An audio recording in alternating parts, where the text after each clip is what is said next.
A2 Media ಒಳ್ಳೆದಾಗಲಿ. All the best to the entire team of A2 Media. A2 Media YouTube ಚಾನಲ್ಗೆ subscribe ಮಾಡಿ. A2 ಮೀಡಿಯಾಗೆ subscribe ಮಾಡಿ. ನನ್ನ updates ನೀವಲ್ಲಿ ನೋಡ್ಬೋದು. Ashwini Puneeth Rajkumar ma'am ಅವರಿಗೆ ಸರಸ್ವತಿ ಚಂದ್ರಶೇಖರ್ ಅವರು ಬೊಕೆಯನ್ನು ಕೊಟ್ಟು ಸ್ವಾಗತಿಸಬೇಕಾಗಿ. ಓಕೆ ಸರ್, ಆಯ್ತು, ಹಾಗೆ ಕರೆಯೋಣ. ಸರಸ್ವತಿ ಚಂದ್ರು ಕಡ್ಡಿಪುಡಿ ಅವರು ಬೊಕೆಯನ್ನು ಕೊಟ್ಟು ಸ್ವಾಗತಿಸಬೇಕಾಗಿ ಕೇಳ್ಕೊಳ್ತಾ ಇದ್ವಿ. Thank you so much ma'am. ಇವಾಗ ನೀವು ಲಾಂಚ್ ಅಂತ ಹೇಳಿದ್ರೆ ನಾವು ಸಾಂಗ್ ರಿಲೀಸ್ ಮಾಡ್ಬೋದು. ಸಾಂಗ್ ರಿಲೀಸ್ ಅಂತ ಹೇಳಿದ್ರೆ launch song please. Shekhar sir, ನಮ್ಮ ವಿಶ್ವಪಟ್ಟು ಬಂದರು ಬಾಬಾ.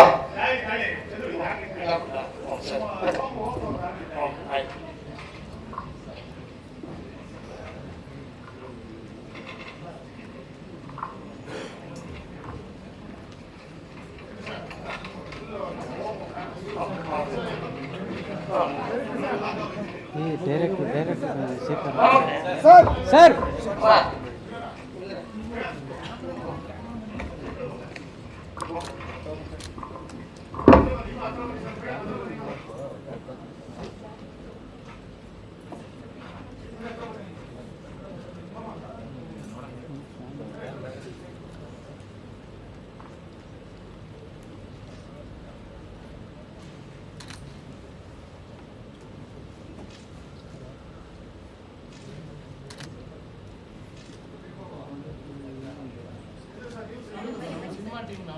ನೀವು ಇನ್ನು ನಮ್ಮ ಚಾನೆಲ್ ಸಬ್ಸ್ಕ್ರೈಬ್ ಮಾಡಿಲ್ಲ ಅಂದ್ರೆ ಈಗಲೇ ಸಬ್ಸ್ಕ್ರೈಬ್ ಮಾಡಿ, ಶೇರ್ ಮಾಡಿ, ಲೈಕ್ ಮಾಡಿ.